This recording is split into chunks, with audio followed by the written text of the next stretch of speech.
Hi everyone, I'm Nnamdi Adipo. Welcome to Insight. And I'm Elizabeth Omori. Thank you so much for joining us.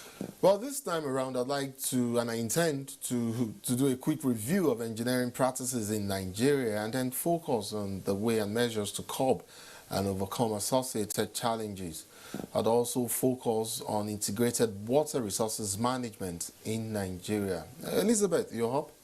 Well, we will also be taking a look at the elimination of gender-based violence. Of course, 16 days of activism still on, and we will be examining recommendations by critical actors in the fight against the campaign. Very well. Let's get started.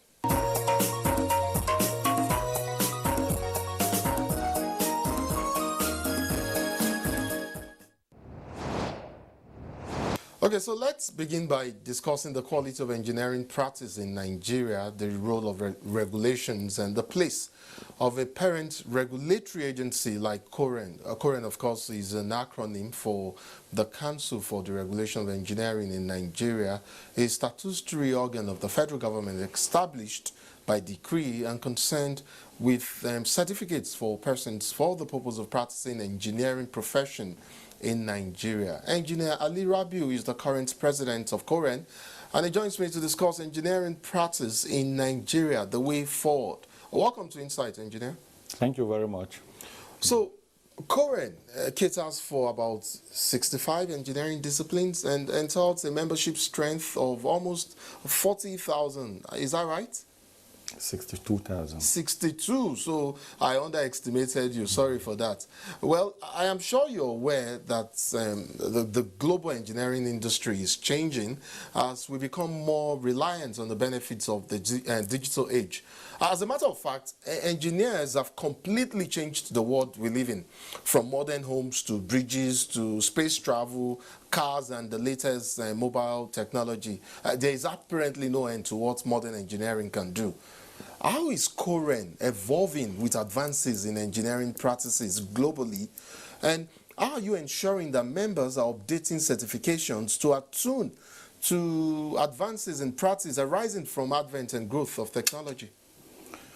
Well, thank you very much. You've said much on what engineering can do to mankind, and what COREN also is doing or needs to do to live up to global standards and expectations.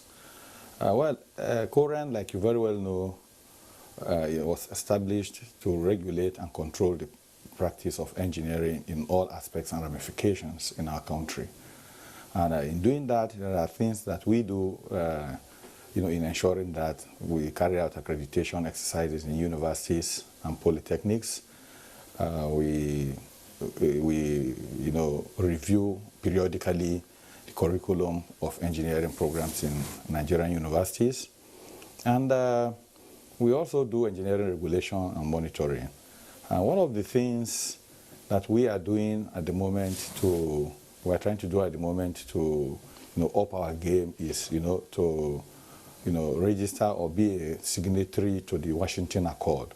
Okay. The Washington Accord is a bilateral agreement between bodies responsible for accreditation of engineering degree programs in universities within their jurisdictions.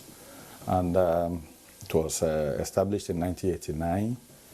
The idea or the essence is to ensure that there is mobility of professional engineers, okay, and also to ensure that there is good global practice in engineering education. We are on the verge of being admitted as signatories, provisional signatories in the Accord, but we were slowed down recently by the COVID-19 pandemic that plagued the world last year and is still on. So these are some of the things that we are doing, and moving forward, we believe and hope that we'll be a signatory to the Washington Accord and other subsequent accords for other cadres of engineering, like the technologists and the technicians. So I know Koren is deeply invested in engineering education, and so I know this.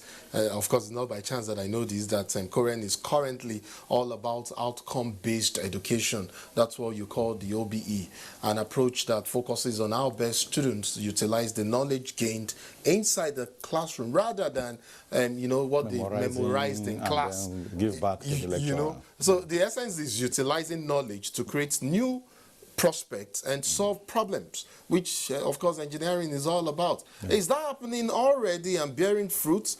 And if so, can you cite specific examples of how we're using local expertise to improve issues like sanitation, maybe develop water resources, and also our national transportation system?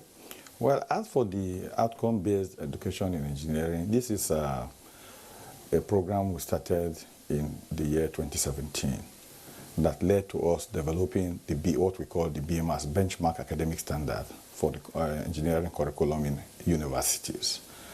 It is a mandatory requirement by the Washington Accord for those who want to be signatories to that accord that all your programs must be OBE based. And so we are on it. We have developed our OBE manual for accreditation exercises, and we are carrying out sensitization workshops across the country in the various geopolitical zones in Nigeria. As I speak with you today, we are in Benin. My men are in Benin doing the sensitization workshop for the South-South geopolitical zone. Okay. We've done that in a number of zones. What we have left is Abuja, which will take care of the North Central geopolitical zones, to make the universities realize that the way to go is OBE. And some of the universities are already keen in, like the Edo State University in Iyamo, Uzari or something. They are already keen in the Ahmadu Bello University Zaria, and of course the Federal University of Technology, Mina. And we hope that going forward, as time goes, we'll get more of the universities to embrace the initiative. Exactly. But then there's a question that I asked in the latter part of that question. I mean, there was an addendum to my question. I don't know if you'd like for me to repeat it. Application of local expertise to solving problems in areas of like sanitation, development of our national transportation system, and other areas as well. Is that playing out? Well, I would say yes, because with particular reference to sanitation, the Federal Ministry of Water Resources, which is headed by one of our very good engineers, Engineer Suleiman Adamu, is doing a lot towards ensuring it uses local capacities to develop the sanitation across the country. One of the things they are doing is this open defecation, that they are trying to ensure that they take to zero level. Yes. And most of the labor, also to say, they are using is local content. And so we're doing something in that regard. Okay. Any other area that you'd like to highlight? Well, in transportation, yes, I would say yes. In the design and development of our highways, we are virtually 90% local content. Okay, great. So I have a two-part question for you on monitoring and maintaining professionalism. What is the current model for monitoring of engineering practice in Nigeria, and are the measures put in place, to ensure professionalism, doing so, and penalties stiff enough to sanction unethical practices and discourage quackery? Your questions are multi. Yes. So I would have loved them. Okay, so let me help you break. Take them in parts now. Let me break it down. Take the first part that talks about the model on monitoring and maintaining professionalism. Thank you very much. And then I'll move you along gradually. Yeah, thank you very much. The 2018 amended Korean Act empowered Korean to set up an engineering regulation monitoring department, which we never had before. Okay. In line with the new mandate, Korean has set up that department, and we have also established modalities for carrying out engineering regulation and monitoring across the country. One of the things that we set out to do is to establish state technical committees across the 36 states of the Federation and the Federal Capital Territory, and also state expatriate monitoring committees. These committees are all encompassing, all stakeholders we ensure are involved, starting from the state government. The governor himself in any state has a representative directly who will be reporting to him what activities we are doing. The Commissioner of Works in the state has a representative, the state development control, and the local government, of course, because they have to take the services down to the people. Now, beyond that, we also have the Nigerian Society of Engineers, the technologists, the technicians, and the craftsmen as members of this technical committee. We have the immigrations because of expatriate quota. We also have the police to give us cover for security, and so on. We have inaugurated these technical committees in over 14 states now, and we are still counting. Okay. Under these technical committees, we have inspectors who will visit any site where engineering is taking place to ensure that the right thing is being done. It may interest you to know that our Act has empowered us to go into any site where engineering is being carried out to ensure that the standards are being adhered to, specifications are being followed, the right thing is being done. Where any of our inspectors or technical committee members is stopped from assessing any site, the person who stops him has committed an offense and is liable.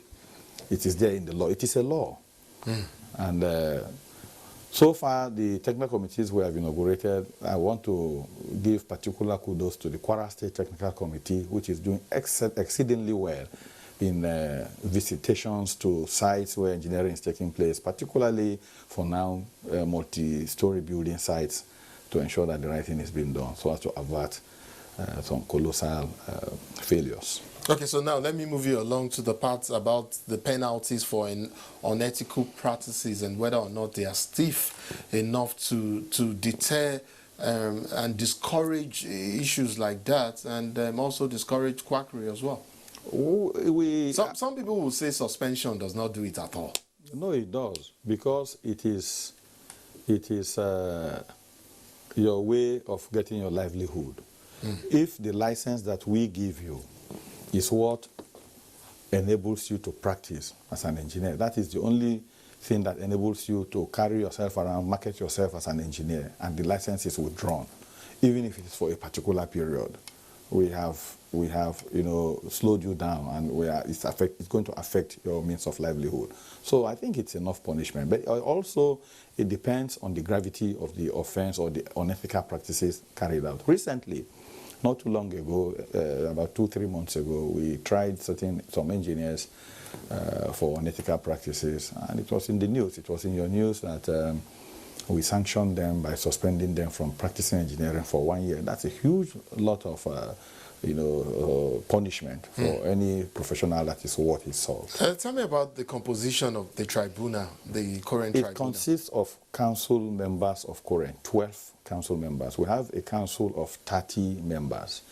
12 are for the specified specifically in the Act who should be members. About 4 members from the Nigerian Society of Engineers. The president of the Korean of the council is the chairman of the tribunal. Yes. And 7 other members. The tribunal is guided by a legal assessor. For now, we have a very eminent legal luminary as our assessor, Latif Fagbemi, okay. who guides the proceedings in the tribunal on points of law. And so that is the constitution. Okay, so I'd like to zero in on a recent building mishap in Lagos. And I know investigations are still ongoing into the collapse, and I mean the 21-story Gerrard terraces in Ikoyi, Lagos. But of course, thank God for the media and the Lagos state government. A few facts have already emerged, and they are there in the public space. We know the structural engineers we know the architects, and we know the consultants in charge of the construction. I do not want to preempt the outcome of current 19-man investigative panel. By the way, why did it take more than a week for current to weigh in on the matter? That's question number one. If you would just write that down. Give me multiple questions no, I'll just ask two this time. That's question number one. Why it took you, Koren, as an association, or you as a person now, to step into and weigh into the matter. But secondly, theoretically, what would happen to members? I know you've talked about suspension and how that works.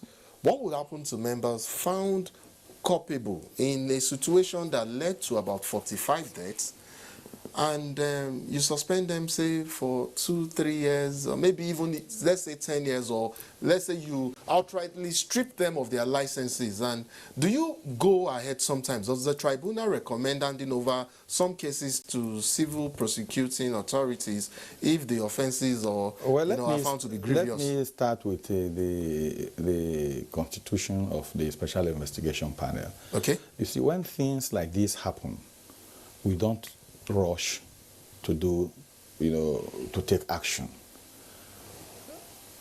At the time this massive structure came down, there were a lot of visitations to the site of the collapse. And what should be important, what should be paramount immediately after it happened is rescue operation. And rescue operation was going on for over 3, 4, 5 days, or about 1 week. And before you begin to think of going to the site to unravel what would have happened, what would have led to the collapse, you will first try to see how you can save lives. So when it happened, we thought that we should tarry a while, which for us it was in order. And subsequently we set up this committee because it is our responsibility in our act to investigate engineering failures. A 21-story building is an engineering, infrastructure, whether you like it or not, because about 75% of what goes there is engineering, particularly structural engineering, mechanical, electrical, services, and so on. So we set up our panel, and the panel is working. And like I said, I would not want to preempt the outcomes. I do not want you to. But theoretically speaking, yes. Theoretically speaking, yes. If a situation is as grievous as what played out in Lagos, yes. What course of action? I mean, do you sometimes, given the gravity of the situation, do you, upon the recommendation of whatever panel, investigative panel you set up, and then of course your panel, your tribunal goes ahead to see it, do you sometimes feel the need to also hand over the case to civic authorities? Well, where it is within our purview to handle, we do. Where it is not, we have a collaboration, a memorandum of understanding with the ICPC, Independent Corrupt Practices and Other Related Offences Commission, which will carry out in-depth further investigations and possible prosecution. But within our purview, all we do is to sanction our practitioners. Okay. If you are not a practitioner, so for example, someone like you, we would... I'm a fan, Mr. President. Will prosecute you. We now have power to prosecute you in the court of competent jurisdiction. Okay, so Koren is quick to prosecute the non-member and sanction the members. But okay, granted, I'll take that. Mr. President, I'd like to bring up something somewhat of a controversy. I don't know if that has been cleared up, but I would recall a situation between the Nigerian Society of Engineers and Koren sometime back in 2016. Like I said, I'm not sure whether it has been cleared up or where it stands at the moment. But at the time, the NSC had called for the scrapping of Koren and its replacement with a chartered body to be known as the Nigerian Society of Engineering Personnel Chartered. NSC cited reasons, and I'll name a few of them. They talked about operational and industry abnormalities. They talked about consistent drop in regulations and standards. They talked about neglect of accreditation responsibilities, all of which they claimed at the time results to societal disregard for the engineering profession and professionals. Has Koren been able to, since then, reinvent itself to circumvent all of these grudges? But more importantly, what are the prospects of a plan to ensure the proper operations of members of the engineering body that have been reportedly neglected under the current membership structure of Koren? Well, let me correct some of the mistakes we are making. Koren does not have any membership. Okay. Koren is a regulatory agency. It's a regulatory agency. We license. We give you license to go and practice, and we ensure that your practice is in line with global best standards. And the certificate that you issue is for what exactly? It is for making you, an engineer. Just that we have certified you. It's a certification certify you as an engineer. Oh. Then every year you renew your license that will qualify you to practice. So the certificates we issue are to certify you as engineers, as professionals. That's clear now. So the membership belongs to the associations like the Nigerian Society of Engineers.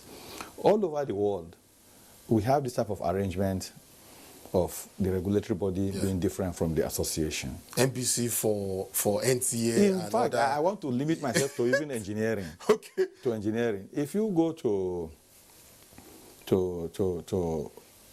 Pakistan, for instance, they have Pakistan Engineering Council, PEC. It's a council like Koren. If you go to Malaysia, you have the Engineering Board of Malaysia. Then Engineering Council in the United Kingdom, and so on and so forth. All these, they regulate, many of them are government agencies. Many of them are government agencies. So it could be either way. It could come through the private sector, it could be government. Now, between NSC and Koren, we are brothers. And there will always be feud. We belong to members of the same family. There will always be feud in any family. And what is important is for you to be able to settle whatever difference is. And before we started, I told you that the feud, 2016, feud you're talking about was, for me, personal. It was a leadership, difference, personal thing. And once the leadership eased out, the thing automatically went down. So there is no issue. Okay. Koren is doing what it needs to do. Okay. We worked for the law as a regulatory body. We worked for the law of Koren to be amended and strengthened.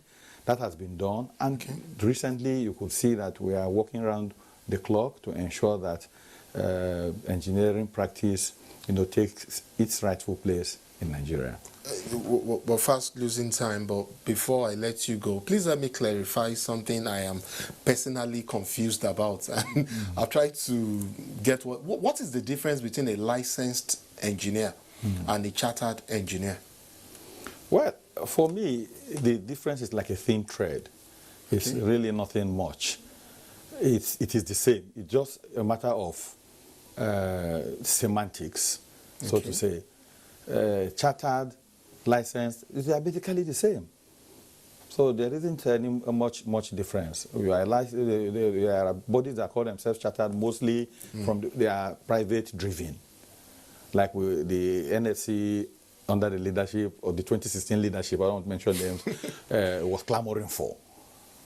But then we as Koren, we license. And there are other bodies across the world that are also doing licensing.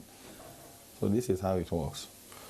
Engineer Ali Rabiu, President Council for the Regulation of Engineering in Nigeria, Koren, I would like to thank you so much for coming on Insights, and on behalf of good people of good, as in people of good faith, I would like to appreciate Koren for the work that it's doing, and urge you to do more in order to secure the safety of lives and property across Nigeria. Thank you so much indeed. Thank you very much. I appreciate it. It's my pleasure being here, and I hope I'll have opportunities to come again and throw more light into whatever we are doing as a regulatory body for engineering. Indeed. Sure. Indeed you will.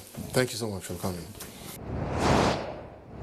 Moving on, I would like to throw up the issue of integrated water resources management and, of course, associated challenges. Yes. And I have a guest with me in the studio. He's Hamad Kana. He's a chartered geoscientist and he's also a fellow of the International Association of Hydrogeologists. Welcome to Insight. Welcome to the studio.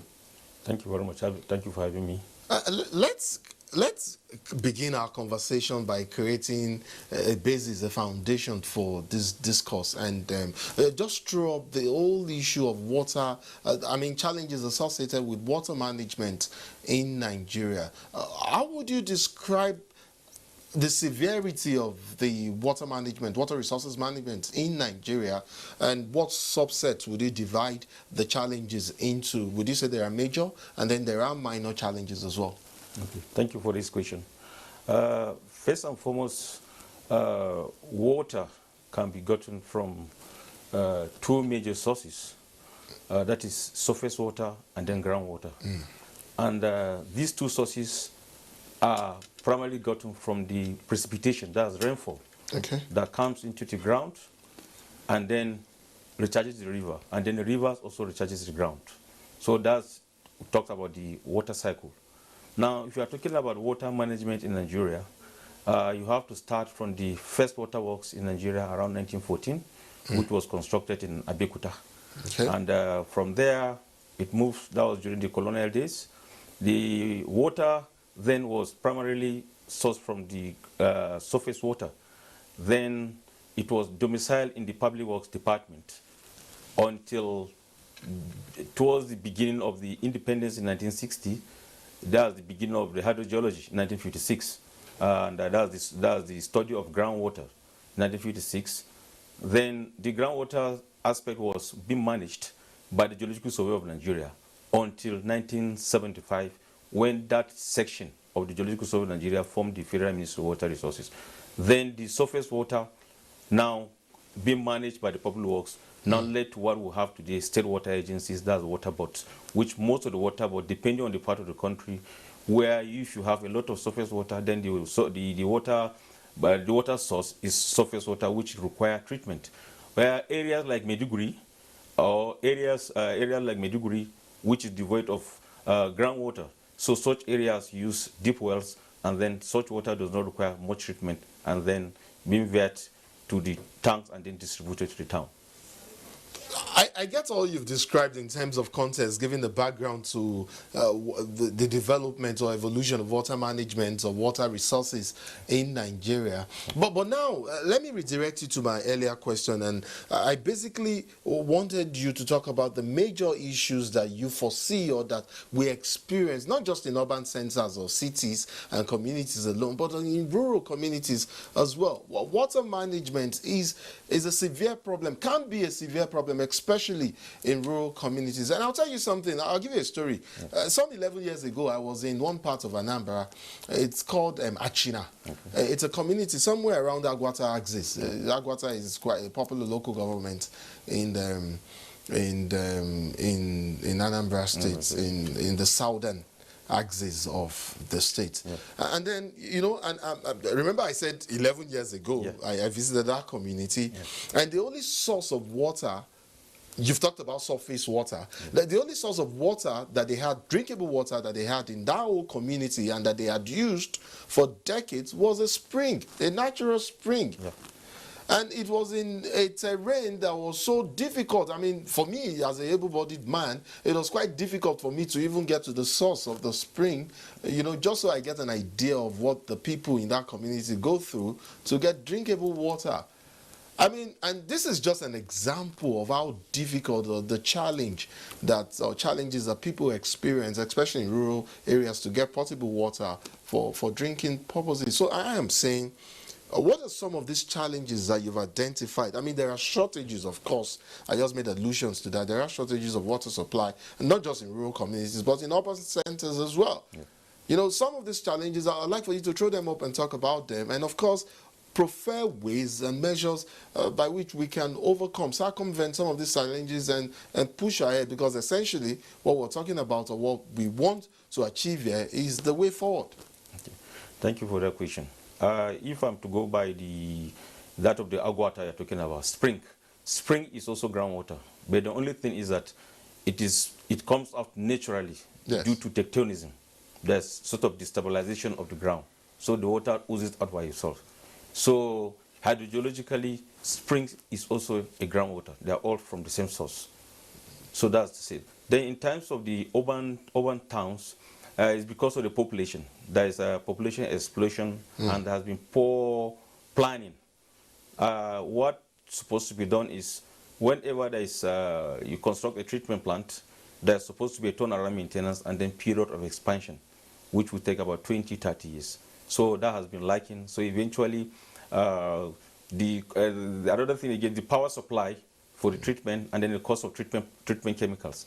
And then the issue of tariff, there has not been realistic tariff in terms of public water supply, because the situation we have found ourselves in terms of the present dispensation where that's democracy, a lot of politicians use water as one of the weapons to be able to catch the electorates. Yes. So to be able to increase water tariff competitively, just like in the Western world, in the UK or Netherlands or in the US, whereby you have to pay competitive, whereby the cost of production should be able to be lower than the revenue. So it has to be realistic tariff. Like where I come from, Nasarawa State, the average cost of public water supply is about 500 naira. And which, you know, if you are related to even a bottled water or a sachet water or these water vendors, you know, there's no basis for comparison. So these are some of the issues, and that's why we mentioned 11 years ago, it fell within the MDGs, then we moved to the SDGs. Now in SDGs, it forms part of the Goal 6. And whatever you do, water is related. And then there is a lot of competition, water and food security, because this same water is being used for industries, this same water is used for agriculture, and then other uses. So that competition, the competition is so huge that it becomes a burden to government. So that's why people have now resorted on self-help by going to the ground. You know, it's interesting that you've raised the issue of competing water uses now. You've mentioned for domestic use, for agriculture, for industrial purposes as well. And that is actually a core element in terms of challenges that we face as a country when it comes to water resources management, that is the competing water uses, you know, in Nigeria. I know, and of course you're a geoscientist, so you naturally deal with mining. You're more in that area, but you reference some administrative issues, and so I'd like to ask you a question along the lines of administration, if you do not mind. And then, in light of some of the issues that you yourself you've thrown up in just a couple of seconds ago, what kind of expansive water management and water uses program would you recommend? You know, as a scientist and as an administrator, would you recommend for Nigeria? The issue that just like I said earlier, the issue of the planning, like where we are having this program in Abuja now. When the FCT began, we had the Jabi Lake, where the Jabi Lake is. That's where the first water work was. Yes. Eventually, when the town expanded, then we moved to the Lower Osman Dam. 1. After some time, population increased, then we went to Lower Osman 2. So planning now, should be progressive. Like Abuja's case was. Yes. Now we are already doing the interbasin transfer from River Gurara to Abuja, and which ordinarily is supposed to take care of the entire Abuja and then the suburb, which is still ongoing. But the issue there is that how effective has it been? That's another challenge. And that was why I earlier said the issue of power is one of it. Okay. The issue of treatment chemicals, then you go back into the present situation we have found ourselves, the issue of foreign exchange. Most of the treatment chemicals are being imported from overseas. And now you have to relate it back to mining. Incidentally, Nigeria is a mineral endowed country. And most of these water treatment chemicals come from the ground. And we have it in the ground. So the value addition is not there. So unfortunately, we have to import it with the prevailing forex. That is attributing to the cost of production. And now if you relate to the cost of production very high, now what is the wage bill of an average person in Nigeria? What is the wage bill? If you are to pay the competitive average bill, if you are to go by the Dutch standard, you are supposed to pay by Nigerian equivalent of not less than 300,000 naira. That's the water tariff that is going to be competitive and then realistic. So that's one aspect. Then for rural areas, most of the projects that have been located to areas have political coloration. There should be a concerted effort whereby you look at the population, you look at the peculiarities. That's what we call integrated approach to water supply. Jola, you mentioned the Aguata area where they have springs. Such kind of places, if you have a spring, that's what we call spring development. You can develop a spring whereby you do the determination of rate of flow of the spring, then you pipe it up to a certain height, then from there you distribute. You don't need to start making a borehole water supply scheme from Abuja. Won't the reticulation for such a project be massive? It will not, because we have done that during the President Jonathan administration. In which community? Ginda community. Okay. It even won an award in the UK as the best project in this country. Fantastic. Incidentally, I was the one who championed that project. When Haji Amina, who is in the United Nations now, was there, she was part of that. And a project was earmarked from Abuja, proto for the whole country, to develop sort of a groundwater base, then supply to a hospital and then to the community. Unfortunately, the geology of that area is barren. There is no water in the ground. So, but people are there. So we say, okay, let's go into studies. These people have been here since time immemorial. How have they been living? Certainly there must be a water source. Then we went around, we saw that a pocket of spring, and when the determination rate of flow of the springs, and then we were able to harness it, the water at that ground point. Then we found a way of conveying it from that lower altitude to over 250 meters above mean sea level. From there, it uses natural gravity to the hospital and the entire community. Is that geophysics as well? Let me ask you a padded question. Okay. I'll begin from the aspect of water management now, and then I'd love for us to go on to the construction of major projects like roads and other key infrastructure as well. But because while we spoke earlier, you were speaking earlier, I beg your pardon, you did talk about the issue of treatment. You raised the cost of chemicals and all of that. How seriously do we as a country, or should we as a country, take the issue of water treatment, especially in not just in major cities, but just about everywhere that we have a major or minor water scheme? Okay, thank you very much. You know, the challenge we're having is we are supposed to periodically be testing our raw water. Okay. Each water source that you have. How frequently? At least every 6 months. We should be taking the raw water to be able to see the changes. Is that feasible? Is that what we do currently? We don't do that, and it's because of the economic. And the reason why I've said this is, why you need to do that is that because of the land use changes. So like where you are, where you have a lot of environmental, you have mining activity, or you have industrial effluence in the town, it affects, finally the water drains back to the water body. So it means now that with time, you need to adjust your treatment system. You have heavy metals, and these heavy metals, with the current treatment plants we have, we don't have such kind of stages. It means as time progresses with the treatment plant, you need to sort of increase some certain barriers to be able to remove such kind of unwanted materials. Because those unwanted materials also have public health challenges, leading to cancer and other diseases. We're fast losing time, so let me hurry you along the issue that I talked about earlier, geophysics and its applicability or correlation, you know, with determining the feasibility or success of a project. Say, I'll take a major road construction project as an example now.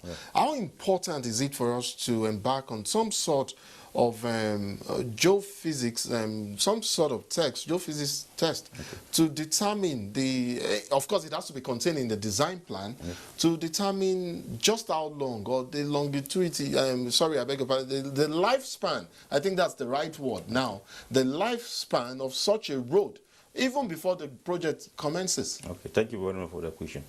You know, strictly sensu stricto, we have two geology. That's basement complex and sedimentary terrain. Now, basement complex is just like Abuja, where you have a lot of rocks.